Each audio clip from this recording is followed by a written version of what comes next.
다 같이 묵도하심으로 주일 예배를 드리겠습니다. 너희 모든 나라들아 여호와를 찬양하며 너희 모든 백성들아 그를 찬송할지어다.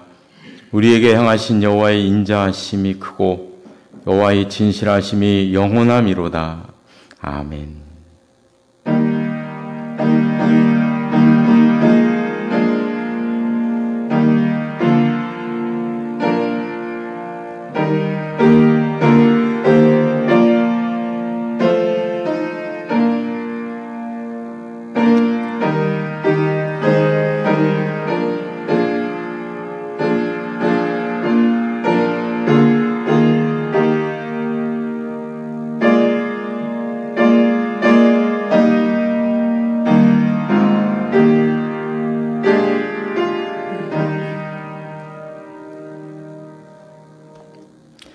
모두 일어나셔서 찬송가 14장 부르시겠습니다.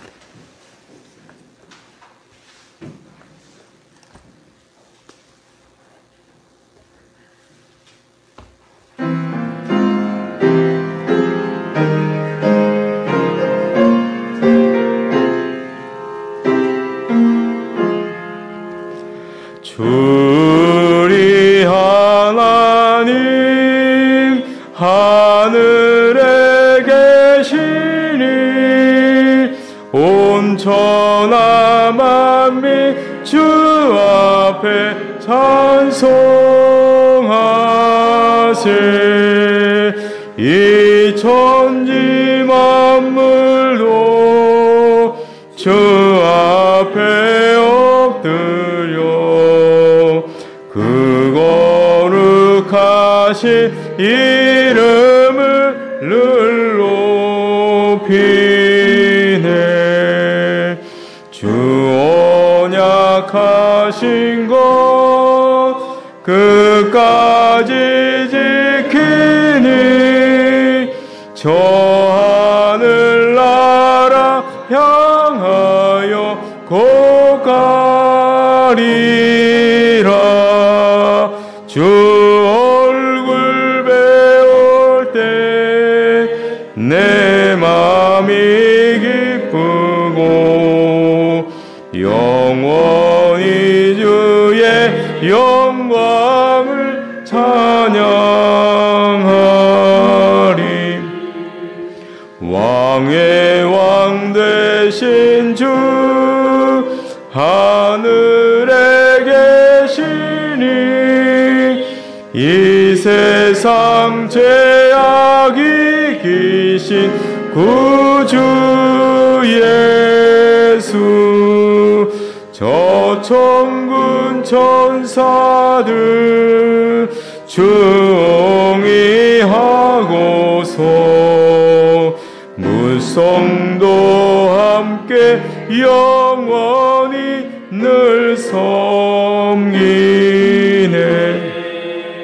성삼위일체께 승리한 무리들 다 기쁜 소리 높여서 감사드려. 창조주 하나님 내 주님 되시니 주 앞에 나도 엎드려 경배하네. 아멘.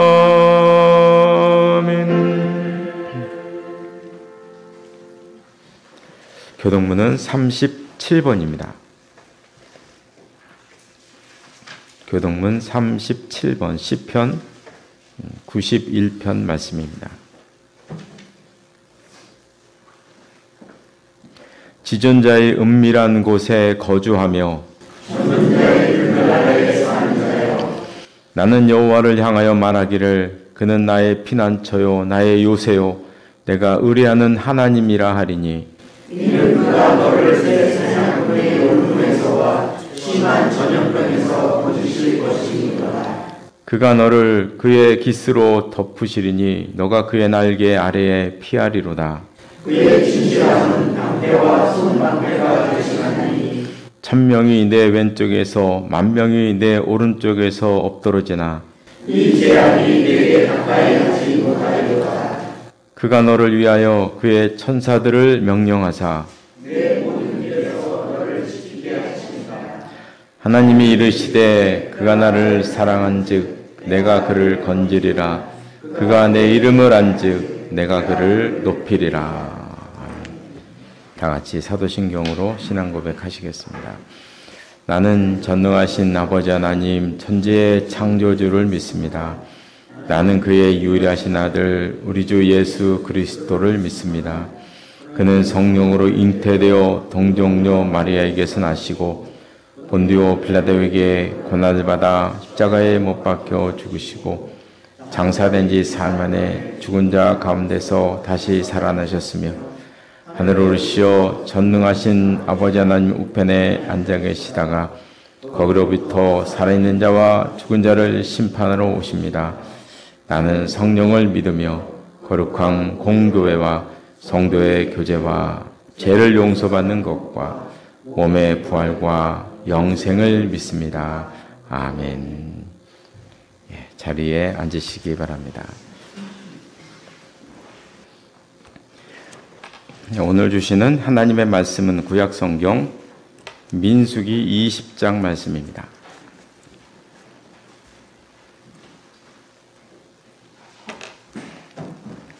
구약성경 229쪽에 있습니다. 민수기 20장 14절에서 21절 말씀까지 14절에서 21절까지 한 절씩 교독하시겠습니다. 제가 먼저 14절 말씀을 읽겠습니다.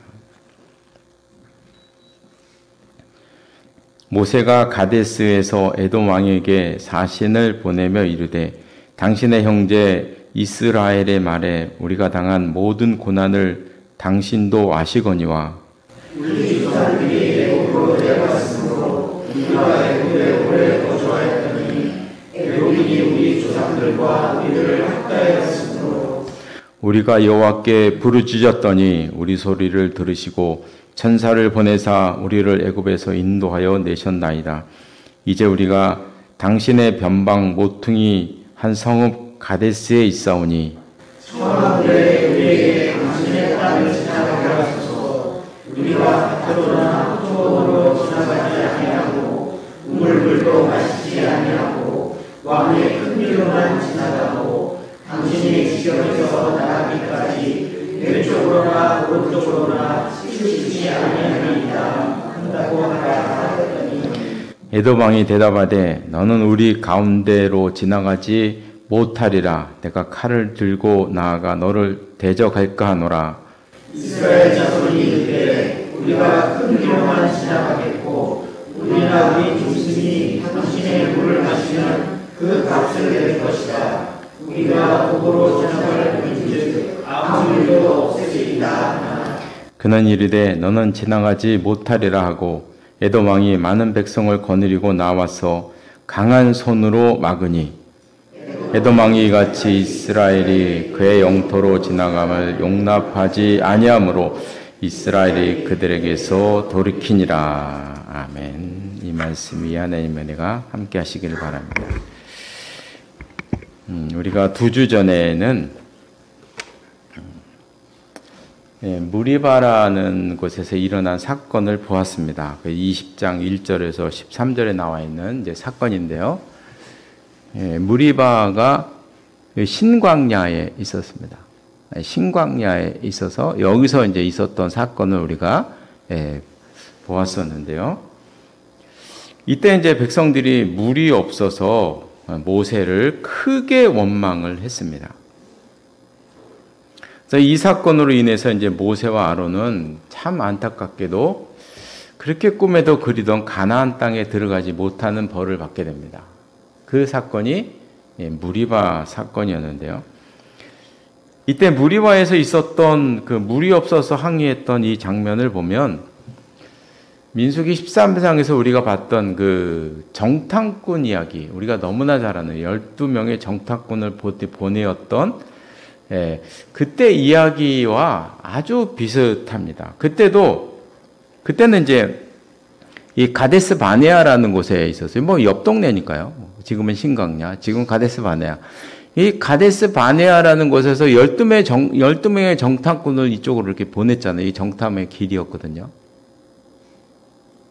근데 백성들은 부정적인 보고를 했던 10명의 의견을 따라서 모세와 백성에게 크게 항의하고 그리고 여호수아 갈렙을 죽이려 했죠.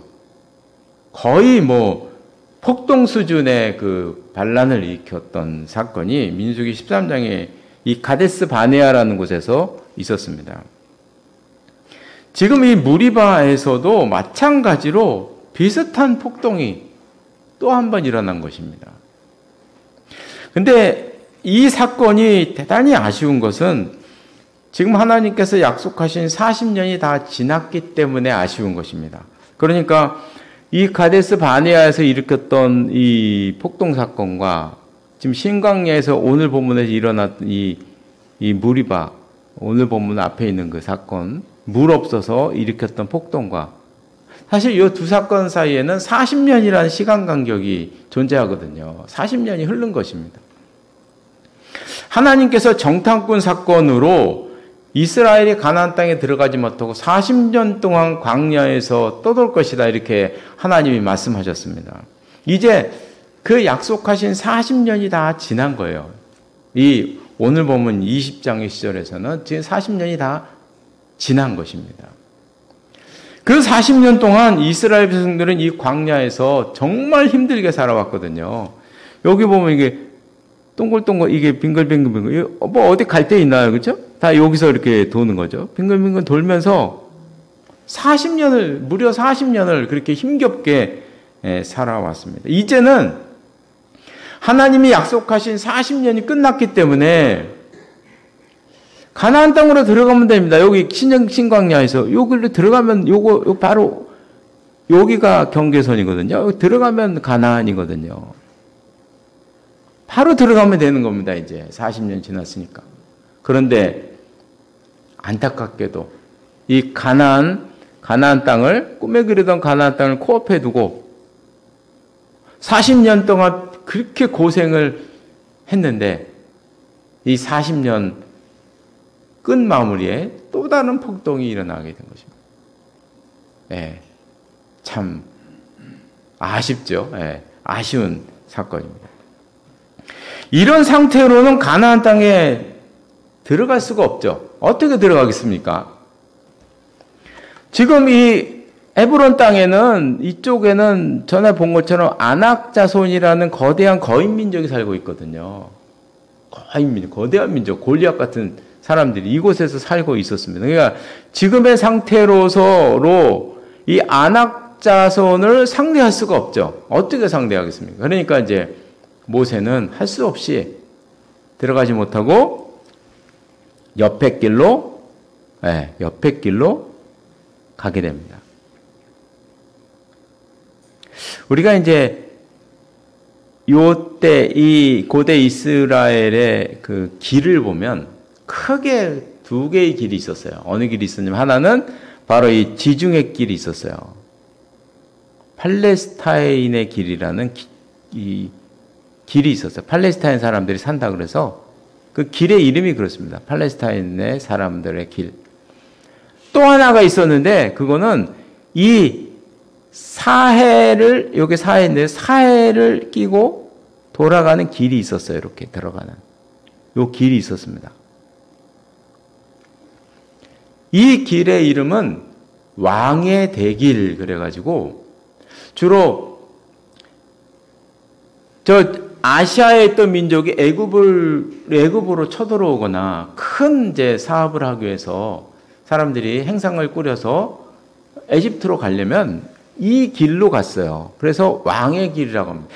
애굽이 이 중앙에 있는 아시아를 점령치기 위해서 간 길이 그 길이었어요. 이 길을 따라가는 겁니다. 이 사해 옆길로 따라갔어요. 그래서 왕이 지나다닌다 그래가지고 왕의 길이라고. 오늘 보면 17절에 나옵니다. 17절 중간에 보면요. 우물물도 마시지 아니하고 왕의 큰 길로만 지나가겠다. 왕의 큰 길. 이게 길의 이름입니다. 길의 명칭이에요. 그래서 왕의 대길. 이렇게 왕의 큰 길. 이게 왕의 큰 길이에요. 그래서 이걸 조금 더 이 사해를 중심으로 길을 보면 이렇게 돼요. 여기 사해예요. 아까 그 사해고요. 이게 이제 팔레스타인의 길이에요. 또 하나 왕의 길, 요겁니다. 요게 왕의 길이에요, 요게. 비록 여기서 이 가나안 땅으로 바로 못 가도 요 길로 이렇게 왕의 길을 따라 왕의 대로, 됐죠? 왕의 대로. 왕의 대로로 이렇게 가면 그래도 예, 편하게 갈 수가 있는 길이죠. 갈 수가 있어요. 그런데 문제는 이 왕의 길을 점령하고 있던 에돔이라는 민족이 강하게 여기서 진치고 있었다는 거죠. 에돔은 이스라엘의 형제 민족이죠. 그래서 이 길을 지나가야 되는데 에돔의 왕에게 모세가 사신을 보냅니다. 이거 오늘 본문이에요. 사신을 보내는 거예요. 사신을 보내면서 아주 구구절절히 지나가게 해달라고 사정을 합니다. 그래서 17절에 보면 밭으로나 포도원으로는 안 가겠고 무슨 우물물도 안 마시겠고 왼쪽으로나 오른쪽으로나 치우치지 않겠다고 약속을 하고, 그리고 이제 만약에 물을 마시면 그 물값을 내겠다. 뭐 물값을 뭐 몇 배로 쳐서 내겠다. 뭐 이런 얘기겠죠. 그죠? 이런 얘기를 모세가 구구절절히 왕에게 설명하면서 길을 좀 열어 주십시오. 이렇게 사정을 했습니다. 근데 에돔 입장에서 보면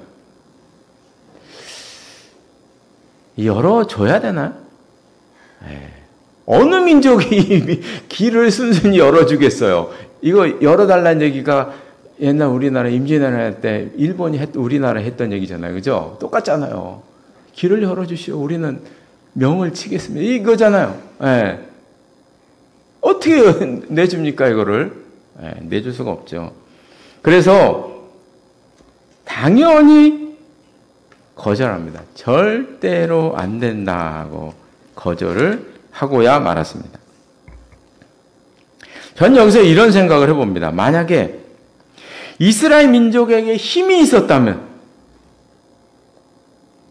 전 상황이 좀 달라졌을 거라고 생각해요. 정말 막 홍해를 건넜던 그 놀라운 능력, 막 시내 산에서 있었던 그 놀라운 기적적인 일들을 안고 있었던 이스라엘이었다면, 40년 전의 이스라엘이었다면 전 에돔 왕이 이렇게 쉽게 거절을 못할 거라고 생각을 해요. 만약에 거절을 했어도 쳐들어가겠죠? 쳐들어가지 않겠어요? 그런데 이때는 할 수가 없었어요. 왜냐하면 지금 4번이 일어나서 4번이 일어났잖아요. 지금 나약해질 대로 나약해진 이스라엘 상황에서는 할 수 없이 에돔을 피해서 먼 길을 가게 됩니다. 그게 이제 이 길이에요, 이 길. 에돔을 피해서 먼 길을 이렇게 돌아가야만 하는, 이 길을 선택할 수밖에 없는 거죠. 뭐 어떻게 하겠어요? 가긴 가야겠고. 이쪽엔 안악자손이 있어도 못 가겠고, 여기는 에돔이 막아서 못 가겠고. 그럼 에돔 피해서 이렇게 가야죠. 이쪽으로. 먼 길로. 사막길, 광야길 정해가지고 이렇게 이제 돌아가야 된단 말이죠. 이 길은 이제 갈 수밖에 없습니다. 그래서 이제 12장 1절에 보면, 읽지 않았지만 12장 1절에 보면 이런 말씀이 나와요. 네겝에 거주하는 가나안 사람 곧 아라드 왕이 이스라엘이 아다림 길로 온 다음을 듣고 이스라엘을 쳤다고 돼 있어요. 그러니까 이제 지금 네겝의 민족이 네겝의 여기에 민족이에요. 그러니까 지금 40년 동안 이스라엘과 이렇게 접경해서 대치했던 바로 그 민족입니다. 그러니까 이제 쳐들어가지 못하고 이 뒷길로 간다고 하니까 이 네개 민족이 이 후미를 쳤어요.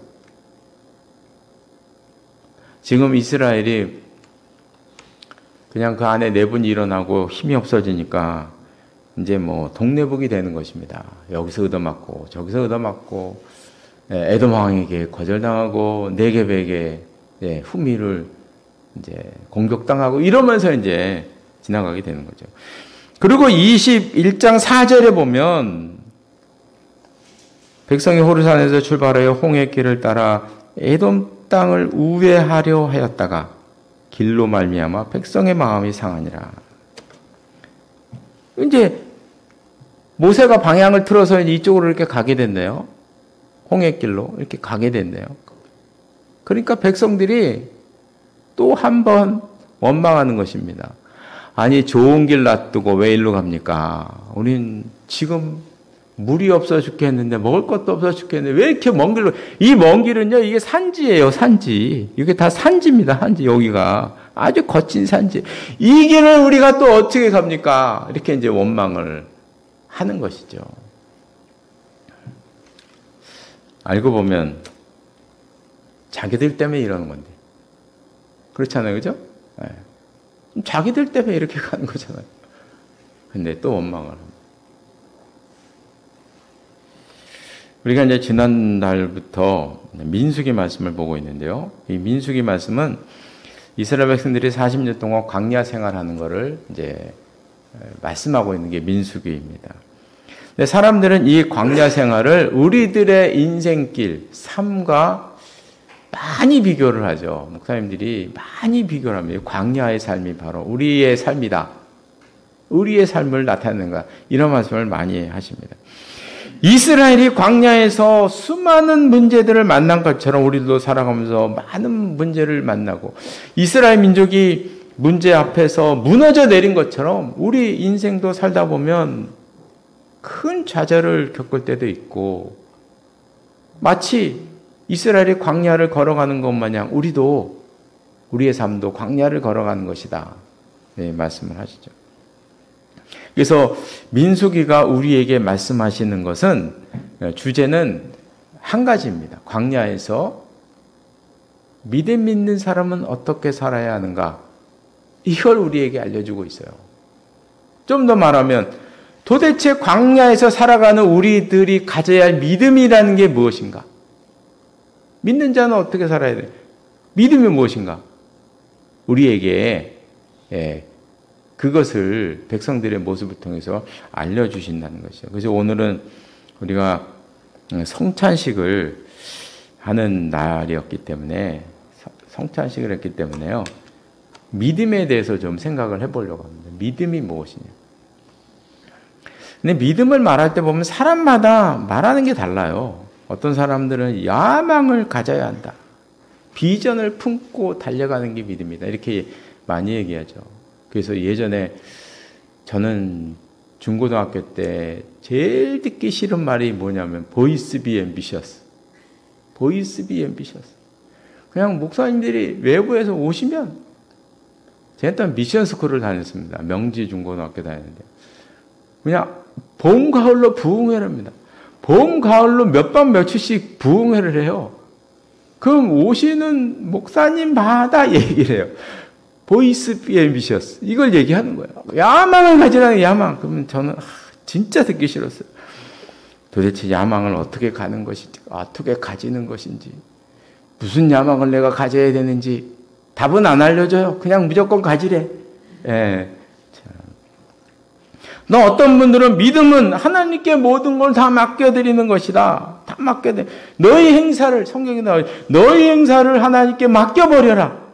그래야만 이루신다. 이게 믿음이다. 그러면, 자, 지금 야망을 가지고 전진하는 게 믿음인가요? 아니면 다 맡겨버리는 게 믿음인가요? 도대체 뭐 어떻게 살라는 건지 모르고. 어디선 다 맡겨라고, 어디선 야망을 가지라고 그러고. 또 어떤 사람들은 교회에 충성하는 게 믿음이다. 이렇게. 어떤 사람은 믿음은 성령 충만해서 성령 충만하지 않고 무슨 믿음이냐 그러고 막 그냥 얘기한다는 거죠. 그래서 우리가 성경을 보면 성경에서도 믿음을 여러 가지로 말씀하고 있어요. 구약에서도 한 가지가 아닙니다. 아브라함 보면 하나님이 아들을 주시겠다는 약속을 25년 동안 믿었잖아요. 100세까지. 약속을 기다리는 거. 이 아브라함이 우리에게 말씀하신 믿음이에요. 하나님의 약속을 기다리는 게 믿음인 거죠. 그 민수기 13장에서는 여호와사 갈렙을 통해서 하나님의 함께 하심을 믿고 쳐들어가라. 믿음을 가지고 전진하라는 거죠.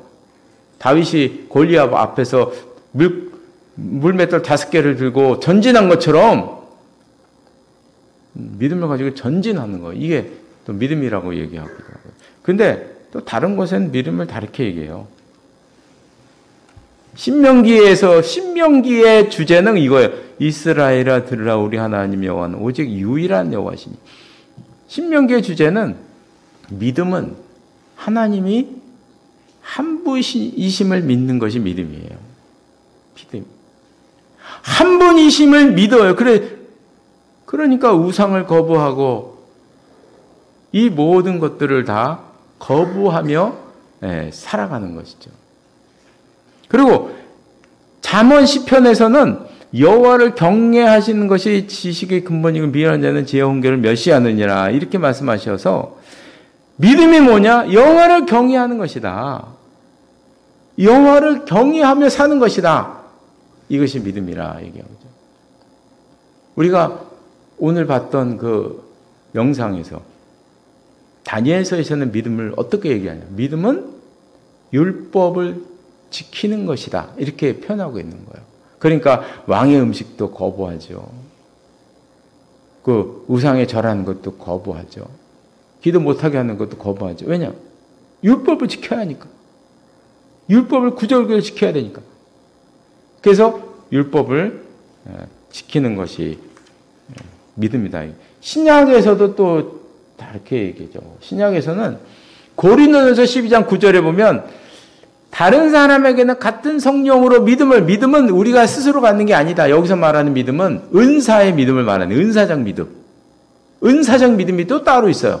이거는 산을 옮길 만한 모든 예수님께서 말씀하시기를 겨자씨 하나일 만한 믿음이 있어도 산을 옮긴다고 얘기하셨잖아요. 뭐 뽕나무를 옮긴다고 얘기하셨잖아요. 그 믿음은 은사적 믿음, 기적을 일으키는 이런 믿음도 또 말씀하고 있거든요. 또 이것만 말씀하시는 게 아니고 히브리서 11장 1절에 보면 믿음은 바라는 것들의 실상이에요. 보이지 않는 것들의 증거다. 그 믿음이 뭐냐? 앞으로 일어날 일을 확실히 믿고 이 믿음은 미래 일어날 믿음을 내 손바닥 안에 일어난 것처럼 보는 거예요. 100% 확신하는 거예요. 그냥 우리는 될까 말까 경우의 수를 따지는 게 아니고 이 믿음은 그냥 앞으로 그 모습이 된다고 믿어버리는 거냐. 믿어지는 거예요. 이렇게 될 거야. 믿어져요. 이게 믿음이다. 이렇게 믿음. 이렇게 바라는 것들의 실상이에요. 바라는 것들이 내 눈앞에 보이는 것처럼 보여지는 이런 믿음. 말씀하고 있거든요. 또 있어요. 사도행전 16장 31절에 보면 이르되 주 예수를 믿으라 그리하면 너와 내 집이 구원을 얻으리라. 주 예수를 믿는 것이다. 그래서 우리가 저도 지금까지 믿음은 사람마다 얘기를 다르게 해가지고 저는 스타일이 머리형입니다. 머리에서 이해가 되지 않으면 저는 먼저 머리에서 이해가 안 되면 말을 못 하고요. 머리에서 이해가 안 되면 행동을 안 나가는 사람이에요. 이해를 먼저 해야 돼요. 그래서 저는 스타일이 이렇기 때문에 이런 여러 가지 갖고 저는 늘 헷갈렸어요. 도대체 나 어떻게 살아야 돼? 뭘 어쩌라는 거예요? 믿음은 뭐예요? 그건 도대체. 그래서 제가 그동안 믿음을 연구하면서 믿음은 한마디로 말하기 어렵습니다. 여러 가지. 그러나 분명한 것은 우리가 기억해야 될 것은 이 여러 가지 믿음 중에서 가장 중요한 믿음, 이거는 모든 성도들이 다 가져야 되는 가장 중요한 기둥과 같은 믿음은 바로 사도행전에서 말씀하는 이 믿음입니다. 사도행전과 서신에서 말씀하고 있는 믿음. 주 예수를 믿으라. 그리하면 너와 내 집이 구원을 얻으리라. 이것이 우리 믿음의 핵심이고요. 기둥이고 중심입니다. 다른 믿음들은 다 가지와 같은 거예요. 조금 극단적으로 말씀드릴게요. 조금 극단적으로 말하면 우리 성도님들 사시면서 비전 없어도 됩니다. 비전 없어도 돼요. 뭐 바라는 것들의 뭐 실상 그런 거 안 해도 돼요. 그런 거 안 해도 됩니다. 안 해도 되고요. 산을 옮기지 않으셔도 됩니다. 예. 뽕나무 움직이려고 애쓰지 않으셔도 돼요. 상관없습니다. 그냥 사셔도 돼요. 사셔도 되고 병 고치지 않아도 상관없어요. 그러나 요 말씀만큼은 반드시 우리가 가져야 되는 중요한 기둥과 같은 믿음입니다. 그래서 믿음할 때는 이제는 어떻게 해야 되냐면요. 믿음 그러면 이 믿음만 생각하세요. 그런 다음에 나머지 것들 있잖아요. 뭐 앰비셔스를 해라, 뭘 해라, 뭐 이런 거 많이 있잖아요. 이런 것들은 내 마음에 맞는 말씀을 선택해서 내 스타일에 따라서 하시면 되는 겁니다. 이제 말씀을 마치겠습니다. 제가 이제 전에 말씀드린 것처럼 성격을 공부했잖아요. 그죠? 성격을 공부했어요. 성격을 공부했는데 성격을 공부해 보니까요. 우리 하나님께서는 내 성격 안에 나의 스타일을 담아 놓으셨더라고요. 내 스타일을 담아 놓으셨어요. 그래서 믿음도 나의 스타일에 따라서 믿음의 길을 가면 돼. 물론 이제 이 믿음은 이거는 절대적인 것입니다. 절대적인 기둥의 믿음이죠. 이거 없으면 안 되는 거죠. 이건 반드시 있어요. 모든 스타일의 사람들이 다 가져야 되는 반드시 믿음입니다. 요거 말고 다른 것들 있잖아요. 다른 것들. 우리를 헷갈리게 하는 그런 것들. 그런 것들은 내 스타일을 찾아서 나에게 맞는 대로, 나의 형편에 맞는 대로 따라서 가시면 됩니다. 남의 얘기 들을 거 없어요. 들을 게 없더라고요. 내 스타일에 맞춰서. 그렇게 하면 된다는 거죠. 그래서 모든 사람들이 미래에 대한 비전을 가지는 것이 아니고, 모든 사람들이 아브라함처럼 약속을 기다리는 것도 아니고, 모든 성도들이 기적을 일으키는 것도 아니고, 모든 성도들이 병을 고칠 필요가 없는 것이고, 모든 성도들이 다 여호수아 갈렙처럼 하나님이 함께 하심을 믿고 무조건 전진하는 이런 강력함을 안 가져도 모든 성도들이 그런 강력함을 가지는 것이 아니더라. 그래서 나에게 맞는 스타일을 따라서 가시면 되는 것입니다. 그래서 하나님께서 우리에게 주신 그 스타일을 따라서 그 믿음의 형태를 따라서 살아가시는 우리 모두가 되시기를 바랍니다. 기도하시겠습니다. 하나님 아버지, 성경에서 또 우리 믿음의 선배들도 믿음의 그 모습을 너무나 다양하게 말씀하시기에 우리가 살면서 많이 헷갈리기도 하고 의심을 품기도 하고 그렇게 살아왔던 저희들임을 압니다. 하나님, 기도하는 것은 주 예수를 믿으라 그리하면 너와 내 집이 구원을 얻으리라는 이 놀라운 복음의 말씀, 이 복음의 믿음을 우리 마음 중심에 다 간직하며 살게 하시고, 다른 믿음들은 하나님께서 내게 주신 성격과 내게 주신 은사와 내게 주신 사명에 따라서, 스타일에 따라서, 형편과 상황에 따라서 우리가 살아가는 저희들 될 수 있도록 늘 지켜주시고, 그 상황에 맞게 행동할 수 있는 믿음의 행동을 하며 살아갈 수 있는 지혜와 은총을 허락하여 주시옵소서. 이 모든 말씀 예수님의 이름으로 기도드리옵나이다. 아멘. 모두 일어나셔서 찬송가 406장 부르시겠습니다.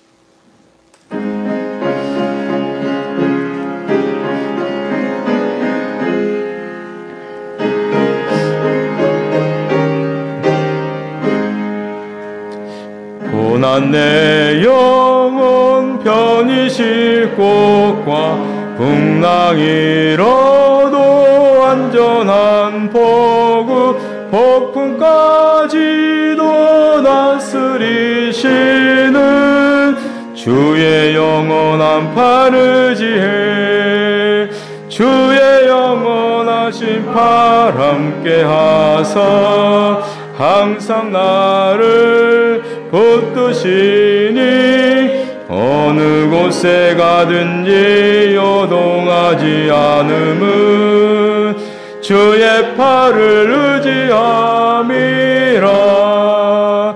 세상 친구들 나를 버려도 예수 늘 함께 동행함으로 주의 은혜가 충만하리니 주의 영원한 팔을 지혜 주의 영원하신 팔 함께 하사 항상 나를 붙드시니 어느 곳에 가든지 요동하지 않음은 주의 팔을 의지함이라.